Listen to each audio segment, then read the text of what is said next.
video, we're going to be talking about if Mario Kart World is really worth it.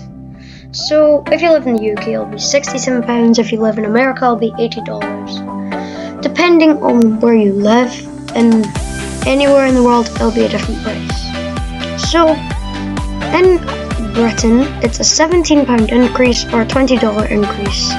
For the sake of the video, I will stick to dollars as used more often. So with that, let's get into what the game had to offer and compare it to its predecessor, Mario Kart 8 Deluxe. So in the new game, you can drive in a whole world, which adds a lot of replayability. It has lots of fun challenges and collectibles to try and collect and complete. But I think they could have added more depth to it. Lots of people wanted a single player story, and I think that would be cool, especially if the robot Donkey Kong was a boss or something. And I totally get why people expected it. I mean, you are paying $80 anyways.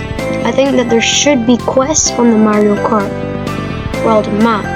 On in free roam, there are characters, and I think that instead of becoming them, when you click on them, you should teleport there and have that character with a few quests. Nothing too complicated. It could be for some coins, stickers, or even unlocking them as a character. Because after you've completed every P-Switch challenge, unlocked all characters and their skins, and even the Peach coins, there is nothing left to do. This could maybe be 2 to 3 hours of gameplay, which isn't great. But on to the next feature, we have the intervals between tracks. This is the way you travel between tracks, and I think they are really cool and merge into other maps quite well. Of course, if you don't want them, you can play the normal way of playing 3 laps on every track. This feature makes it a lot cooler. Though these maps are very straight and they work really well with the new items. I think they did this deliberately because if you have a look at it, Kamek makes a lot of chaos by turning everyone into different characters and putting a bunch of enemies on the thin straightaway, and it makes it very difficult to avoid them. And also with the hammers. If you throw the hammers correctly, you can wipe out tons of people on these thin straightaways. If you think about it like this, you can also have the Mega Mushroom. On a thin area that's quite straight, you can squash as many people as you want. These items have been specifically made with straight maps in mind. Now we're going to talk about the last feature, and I'm going to be talking about the new game mode, Knockout Tour. It is brilliant for casual and competitive. Instead of taking it slow getting good items, known as bagging, you should always be running for first, which is an amazing concept. I love the panic of when you're one place away from safety and you have to get a little ahead. It's just so exciting and fun. But there is one more thing I must say.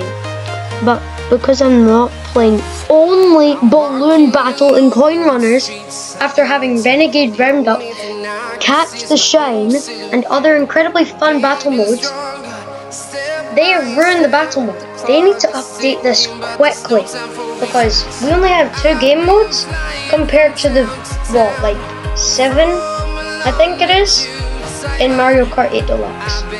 And I just think that needs to be dealt with. I'm not just playing Balloon Battle and Coin Runner. It's just not great. Okay. So now, I'm going to be having a little recap and we're going to have a think. Would I pay $20 more or £17 more for an open world area with about 2 to 3 hours of gameplay? A new exciting mode that gets the adrenaline going, as well as a thought out race to the tracks, then race on a track, race to the other tracks and then race on that track you race to. It's a great concept. But a few less fun game modes in battle mode. Personally, I think it should cost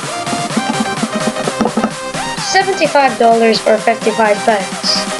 I think it's a little bit over, but I think it's basically worth it. $5 off or £8 off here in the UK. I hope this gave you, no, it'd be 12 pounds. I don't know, but that's how it works out. I hope this gave you an idea. Even if you're like split, like, oh no, should I buy? Is it worth it? I hope this helped you make your decision. Bye!